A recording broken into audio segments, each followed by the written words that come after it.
الحمدللہ رب العالمین والصلاة والسلام علی سید الانبیاء والمرسلین اما بعد فاعوذ باللہ من الشیطان الرجیم بسم اللہ الرحمن الرحیم۔ الحمدللہ الہادی پروگرام میں اطاعت رسول صلی اللہ علیہ وسلم کے موضوع پر ہمارا کلام چل رہا تھا، اور اس کے ضمن میں نبی کریم صلی اللہ علیہ وسلم نے جو احکام ارشاد فرمائے ہم ان کا تذکرہ کر رہے تھے، کیونکہ اطاعت حکم کے جواب میں ہوتی ہے۔ اطاعت کا مطلب ہوتا ہے کسی کی پیروی کرنا، کسی کا کہنا ماننا، کسی کے کہنے پہ چلنا۔ تو لازم سی بات ہے کہ ہمیں کوئی نہ کوئی حکم معلوم ہونا چاہیے، کوئی نہ کوئی فرمان پہلے موجود ہوگا جس پر ہم چلیں گے، جس کو پورا کریں گے، جس کی پیروی کریں گے۔ تو اس لیے نبی کریم صلی اللہ علیہ وسلم کے احکام کا جاننا انتہائی ضروری ہے۔ اگر کوئی کسی فیکٹری کو جوائن کرتا ہے، کسی ادارے کو، اور وہاں پر اس کو پہلے مکمل معلومات حاصل نہ ہو کہ کیا کیا کام کرنا ہے، کسی کی سفارش پر پہنچ جائے، تو یقینی سی بات ہے کہ سب سے پہلا اس کا سوال یہ ہوگا کہ مجھے یہاں کیا کام کرنا ہے، کیونکہ اس کو پتہ ہے کہ اس کام کے جواب میں ہی مجھے سیلری ملے گی۔ لیکن دین کا معاملہ اتنا بے پرواہی اور غفلت والا ہے کہ یہاں پر کوئی یہ نہیں پوچھتا کہ مجھے کیا کرنا ہے، بلکہ جو پتہ ہو کہ یہ کرنا ہے اسے بھی نہیں کرنا۔ یہ ہم لوگوں کی حالت ہوتی ہے، اور اس کی اجرت، اس کی سیلری، اس کا بدلہ، اس کی جزا وہ میدان محشر میں جنت کی شکل میں دی جائے گی، اس کے لیے سب تیار ہیں۔ تو ہماری مثال ایک ایسے امپلائی کی طرح ہے، سمجھ لیں کہ جو ایک ادارے یا ایک سیکٹری کو جوائن کرے، سارا مہینہ کام نہ کرے بلکہ کام سے جی چرائے، جو کام سپرد کیا اس کو چھوڑ دے، جو نہیں سپرد کیا اس میں انوالومنٹ اپنی جاری رکھے، اور مہینے کے آخر میں آ کر کہے کہ جی میری تنخواہ پوری مجھے دی جائے۔ تو آپ خود فیصلہ کر سکتے ہیں کہ کیا ایسا شخص تنخواہ کا مستحق ہو سکتا ہے، اور ایسے شخص کو کیا اتنا حق حاصل ہے کہ وہ جا کر یہ کہے کہ مجھے سیلری دی جائے؟ یقیناً جواب نہ میں ہوگا۔ لیکن اللہ تبارک و تعالیٰ کی رحمت کے قربان جائیے، اس کے حبیب کریم صلی اللہ علیہ وسلم کی عنایت کو آپ دیکھیے کہ بسا اوقات اللہ تعالیٰ درگزر فرما دیتا ہے، اور انسان کی محنت کے بغیر بھی اس کو اجر عطا فرما دیتا ہے۔ لیکن اس کا اکثری قانون قاعدہ یہی ہے کہ پہلے کچھ کرو گے تو اس کا بدلہ پاؤ گے، دنیا میں بھی آخرت میں بھی۔ لہٰذا ہمیں کوشش کرنی چاہیے کہ اپنے نبی کریم صلی اللہ علیہ وسلم کے احکام کو جانیں، اور خوش دلی کے ساتھ جانیں۔ ایسا نہیں کہ بیزاریت کے ساتھ کہ پہلے تو نہ جاننے کی کوشش کریں، اور پھر کسی بھی طریقے سے اگر کوئی چیز کان میں بغیر چاہے یا نہ چاہتے ہوئے بھی کان میں پڑ جائے تو پھر ہم کہیں کہ یار نہ جانتا تو اچھا تھا، اب عمل کرنا پڑے گا، اور پھر ہم زبردستی عمل کریں۔ تو یہ ایک مومنانہ صفت سے خالی شخص کا عمل ہوگا کہ جو اپنے نبی کریم صلی اللہ علیہ وسلم سے محبت کا دعویٰ تو کرتا ہے، غلامی رسول کا دعویٰ کرتا ہے، لیکن حقیقتاً اس کے تقاضوں پر پورا اترنے کے لیے تیار نہیں ہے، اور یہ بہت بری بات ہوتی ہے۔ لہٰذا کوشش یہ کرنی چاہیے کہ نبی کریم صلی اللہ علیہ وسلم کے احکام کو جانیں اور ان کے تقاضے کے مطابق عمل کریں۔ پھر یہ احکام دو طرح کے ہوتے ہیں، ایک تو یہ کہ صراحتاً نبی کریم صلی اللہ علیہ وسلم کو حکم ارشاد فرما دیں، نماز پڑھو، روزہ رکھو، زکوٰۃ ادا کرو۔ اور بعض اوقات ایسا ہوتا ہے کہ نبی کریم صلی اللہ علیہ وسلم کسی ایک گناہ کو بیان کرتے ہیں اور اس کی سزا بھی ذکر کر دیتے ہیں، تو یہاں پر بھی ایک حکم پوشیدہ ہوتا ہے۔ یعنی یہ نہیں فرماتے کہ اس سے بچو، بس ایک گناہ بیان کیا، اس کی سزا بیان کر دی، اور اس میں اشارہ ہوتا ہے کہ اس گناہ سے تمہیں بچنا ہے، کیونکہ اگر نہیں بچو گے تو یہ عذاب تمہیں بھی ہو سکتا ہے۔ تو ایسی ہی ایک حدیث میں آپ کی خدمت میں عرض کرتا ہوں۔ یہ طویل حدیث ہے، اور اسے بزرگان دین نے ذکر فرمایا، نبی کریم صلی اللہ علیہ وسلم نے اس کو بڑی طویل حدیث کو ذکر کیا، اور یہ دراصل آپ کے خواب پر مشتمل ہے۔ اور چونکہ انبیاء علیہم السلام کا خواب وحی الہی کی ہی ایک صورت ہوتا ہے، لہٰذا یہ گویا کہ بالکل سچا خواب ہے۔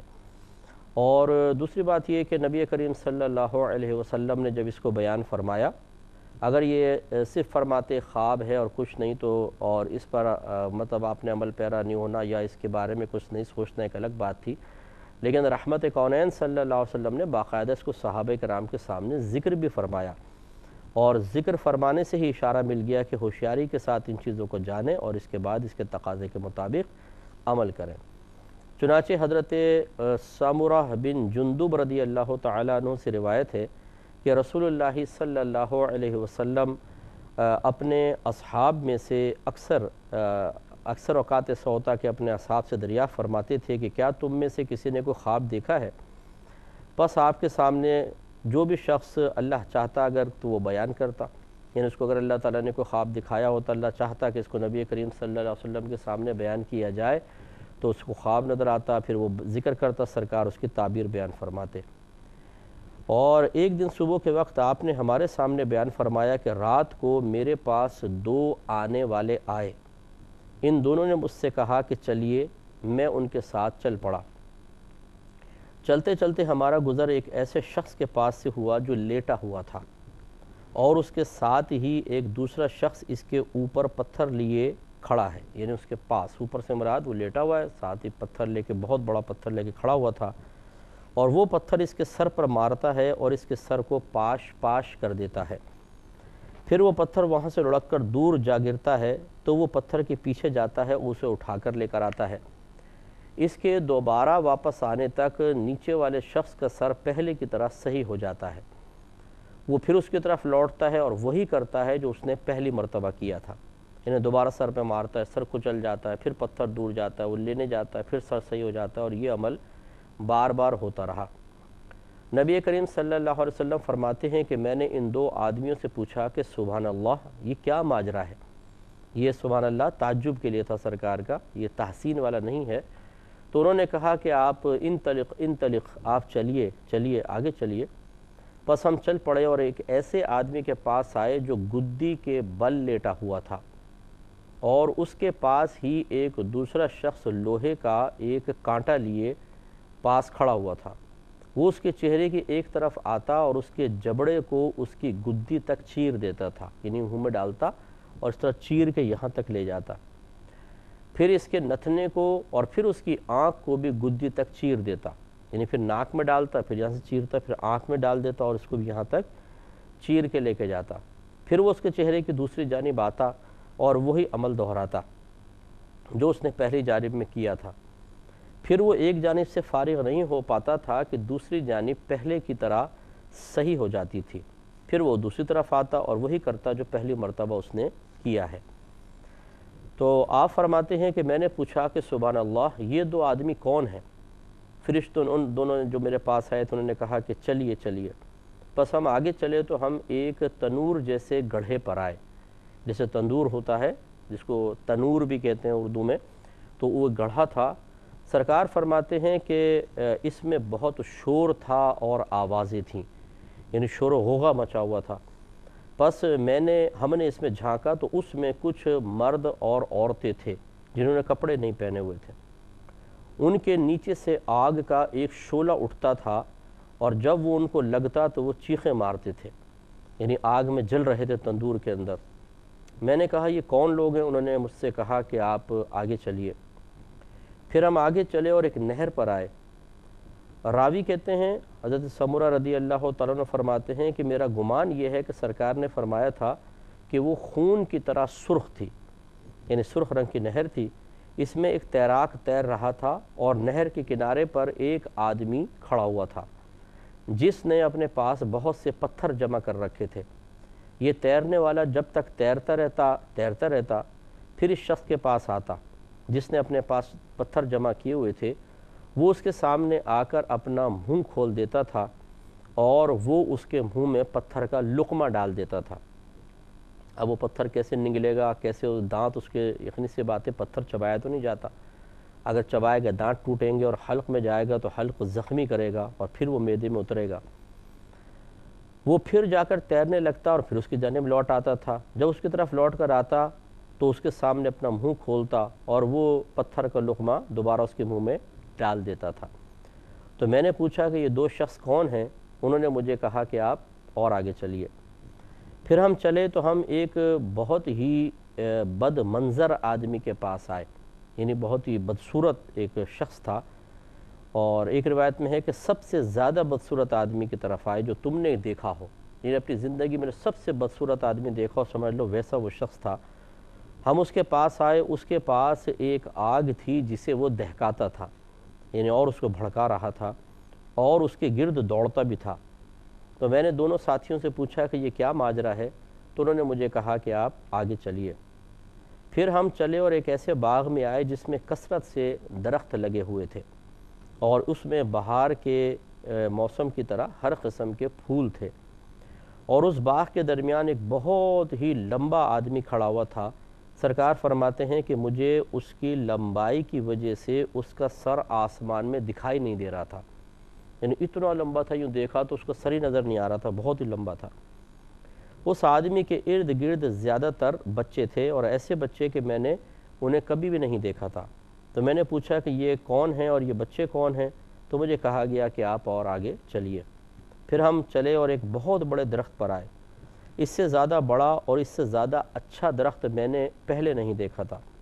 دونوں ساتھیوں نے مجھے کہا کہ اس پر چڑھیے، پس ہم اس پر چڑھنے لگے تو ہمیں ایک ایسا شہر نظر آیا جو سونے چاندی کی اینٹوں سے بنا ہوا تھا۔ پھر ہم اس شہر کے دروازے پر آئے اور اسے کھولنے کا مطالبہ کیا، چنانچہ وہ دروازہ ہمارے لیے کھول دیا گیا اور ہم اس میں داخل ہو گئے۔